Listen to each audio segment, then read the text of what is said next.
हरे कृष्णा, राधे राधे। अपने ये YouTube channel में आप सभी का स्वागत करती हूँ। कैसे हैं आप, ये बताने के लिए कमेंट में हरे कृष्णा राधे राधे जरूर लिखिएगा। देखिए, आज की जो वीडियो वो है इंद्र एकादशी व्रत की पूजा विधि, और इंद्र एकादशी व्रत करने का क्या महत्व है, साथ में क्या भोग इंद्रा एकादशी का, जो हर एकादशी का एक विशेष भोग होता है, तो इंद्रा एकादशी पर क्या भोग लगाना चाहिए ये भी वीडियो में जानेंगे। तो चलिए वीडियो शुरू करते हैं। वीडियो शुरू करने से पहले एक रिक्वेस्ट है, वीडियो को लाइक शेयर एंड सब्सक्राइब कीजिएगा और कमेंट में हरे कृष्णा राधे राधे जरूर लिखिएगा। तो देखिए, इंद्रा एकादशी जो कि 2024 में 28 सितंबर दिन शनिवार को व्रत रखा जाएगा। पितृपक्ष के आश्विन मास के कृष्ण पक्ष की जो एकादशी होती है उसको इंद्र एकादशी के नाम से जाना जाता है। यह पितृपक्ष में एकादशी पड़ती है, इसलिए बहुत ही विशेष होती है, क्योंकि पितरों की कृपा, पितरों अगर जो भी आपके घर के जो पितर हैं, अगर वो प्रेत योनि में भटक रहे हैं, यातना झेल रहे हैं, तो ये एकादशी बहुत ही विशेष होती है। उनको मुक्त कराने के लिए, उनको जो भी यातना कष्ट झेल रहे हैं उनसे मुक्ति आप दिला सकते हैं इस एकादशी का व्रत करने से, और व्रत का जो पुण्य होता है उनको प्रदान करने से। तो चलिए सबसे पहले पूजा विधि जान लेते हैं, साथ में ये भी बताऊंगी कि क्या भोग इस दिन आपको लगाना चाहिए। तो देखिए, इंद्रा एकादशी का व्रत राजा इंद्रसेन जी ने किया था। उनके पिता नारद जी ने उनको बताया था कि उनके जो पिता हैं वो यातना झेल रहे हैं नरक में, इसलिए इंद्रसेन जी ने अपने पिता की मुक्ति के लिए इस व्रत को किया था, और संकल्प के द्वारा उनको व्रत का पुण्य प्रदान किए थे। उससे उनके पिताजी यातना से मुक्त हुए थे और मुक्ति को प्राप्त हुए थे। तो इसलिए आप भी अपने पितरों के लिए इस एकादशी का व्रत अवश्य कीजिएगा, और करना भी चाहिए। पितरों की मुक्ति के लिए इस व्रत को अवश्य हर मनुष्य को धारण करना चाहिए, और उसका संकल्प द्वारा पुण्य अपने पितरों को समर्पित करना चाहिए, ताकि जो भी वो कष्ट यातना झेल रहे हैं उनसे वो मुक्ति पा सके। तो सबसे पहले आपको उस दिन अपने मंदिर में आप ये पूजा कर सकते हैं, चाहे अलग से चौकी लगाकर भी कर सकते हैं, अगर आपके घर शालिग्राम जी की हैं, क्योंकि शालिग्राम जी की पूजा इंद्र एकादशी के दिन भी बहुत ही विशेष महत्व रखती है। उस दिन शालिग्राम जी के अगर आपके घर हैं तो उनको पंचामृत से स्नान कराइए, नहीं तो विष्णु भगवान की प्रतिमा है तो उनको भी आप पंचामृत से स्नान करा सकते हैं। साथ में काला तिल जरूर डालना है। तो यहाँ पर मैं अपने ठाकुर जी को सेवा करके आपको पूजा करके दिखाऊंगी। तो मैंने पंचामृत से स्नान करा दिया, साथ में जल में काला तिल भी मैंने डाल दिया था। अब श्रृंगार भी मैंने कर दिया है। आपको हो सके तो पीले रंग के वस्त्र अपने ठाकुर जी को जरूर पहनाने हैं। विष्णु भगवान की प्रतिमा है तो उनको पीले रंग के वस्त्र जरूर समर्पित कीजिए, पहनाइए।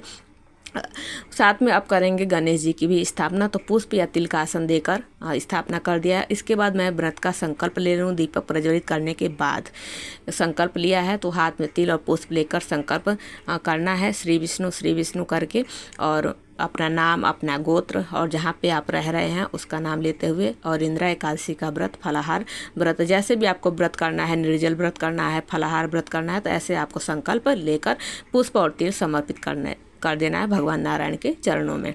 उसके बाद गणेश जी को मानसिक स्नान करा दिया है मैंने, तो चंदन का तिलक, रोली का तिलक गणेश जी को करेंगे, तिल समर्पित करेंगे भगवान नारायण को। चंदन का तिलक, पीले चंदन का तिलक आपको जरूर लगाना है। उसके बाद फूल समर्पित करना है। तो अगर ठाकुर जी को, गणेश जी को आप लाल पुष्प, पीला पुष्प भी समर्पित कर सकते हैं। नहीं, अगर ठाकुर जी को पीला रंग का कनेर का फूल मिल जाए, गेंदे का फूल मिल जाए, क्योंकि पीला रंग अपने नारायण जी को बहुत अधिक प्रिय है, तो यहाँ पर जो भी आपको फूल मिल जाए आप समर्पित कर दीजिए। फूल समर्पित कर दिया है। इसके बाद देखिए, हम करेंगे भगवान को इत्र, गणेश जी को इत्र लगाए। वस्त्र रूपी कलावा जो आप गणेश जी को समर्पित करेंगे उस पर आप इत्र जरूर लगा लीजिएगा, और ठाकुर जी को भी। ठाकुर जी को हम इस दिन तुलसी जरूर समर्पित करनी है। अगर आपके घर शालिग्राम जी हैं तो उनको भी आपको मंजरी युक्त तुलसी जरूर समर्पित करनी है। इंद्रा एकादशी व्रत वाले दिन शालिग्राम जी की पूजा का विशेष विधान होता है, विशेष महत्व होता है। उसके बाद अब करेंगे हम भोग समर्पित। भोग में देखिए, आज इंद्रा एकादशी का जो विशेष भोग होता है वो है गुड़ और तिलकल, या चाहे तो आप लड्डू लड्डू बनाकर भोग लगा सकते हैं, नहीं तो गुड़ और तिल अलग अलग भी भोग लगा सकते हैं। उसके बाद 1 लोटा जल, 1 गिलास जल रख देना है, मौसमी फल रख देना है। गणेश जी को अलग से भोग लगाना है क्योंकि उसमें तुलसी दल नहीं अर्पित करना है। इसके बाद हम सुनेंगे हाथ में तिल पुष्प लेकर इंदिरा एकादशी व्रत की कथा अगर नहीं पढ़ सकते तो सुन जरूर, क्योंकि कथा सुनना जरूरी होता है एकादशी व्रत में, तभी व्रत पूर्ण माना जाता है। उसके बाद व्रत सुनने के बाद हाथ में तिल पुष्प जो ले रखे हैं उसे भगवान नारायण के चरणों में समर्पित कर देंगे। उसके बाद दक्षिणा समर्पित कर देंगे, क्योंकि जो भी कमी रह जाती है वो दक्षिणा से पूर्ति हो जाती है। उसके बाद हम करेंगे कपूर से आरती। आप चाहें तो जो तुलसी की लकड़ी है उससे भी आरती कर सकते हैं, नहीं तो घी के दीपक से भी आरती कर सकते हैं। तो इसका यहाँ पर मैंने कपूर से आरती कर दूंगी अपने ठाकुर जी की। उसके बाद आरती को ठंडा करेंगे।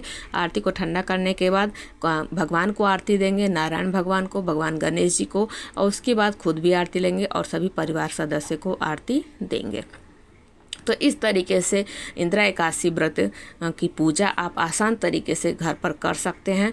और इस दिन अपने पितरों के लिए जो आप संकल्प लेंगे, संकल्प लेते समय ही आपको ये बोल देना है कि ये जो मैं व्रत कर रही हूँ इसका फल मैं अपने पितरों को समर्पित, अपने पितरों के लिए ही कर रही हूँ। फिर उसके बाद जब पारण करेंगे तब आपको ये हाथ में जल लेकर या तिल या पुष्प लेकर अपने संकल्प के द्वारा अपने पितरों को आपको जो पुण्य है कि ऐसा कहेंगे, हे नारायण भगवान, मैंने जो व्रत किया है उसका जो पुण्य होता है, मिलता है, वो पुण्य मैं अपने पितरों को समर्पित करती हूँ। इस तरीके से आपको संकल्प के द्वारा जो उसका इंदिरा एकादशी का व्रत का जो पुण्य होता है वो, और एकादशी का पूरे नियम विधि से व्रत आपको करना चाहिए। इंदिरा एकादशी व्रत का अगर आप नियम से, जो भी नियम है इंदिरा एकादशी व्रत के जो बताए गए हैं, नियम का पालन करते हुए इस एकादशी का आपको व्रत रखना है, तभी उसका पूर्ण फल, आपको पूरा फल मिलेगा और आप पितरों को समर्पित कर पाएंगे। आई होप आप लोगों, एक छोटी सी ये वीडियो मैंने बनाई, आई होप आप लोगों को पसंद आई होगी। एक रिक्वेस्ट है, वीडियो को लाइक शेयर एंड सब्सक्राइब कीजिएगा, क्योंकि आपकी एक लाइक से हमारा हौसला बढ़ता है, हमें प्रेरणा मिलती है। तो चलिए मिलती हूँ अगली हेल्पफुल वीडियो के साथ। हरे कृष्णा, राधे राधे।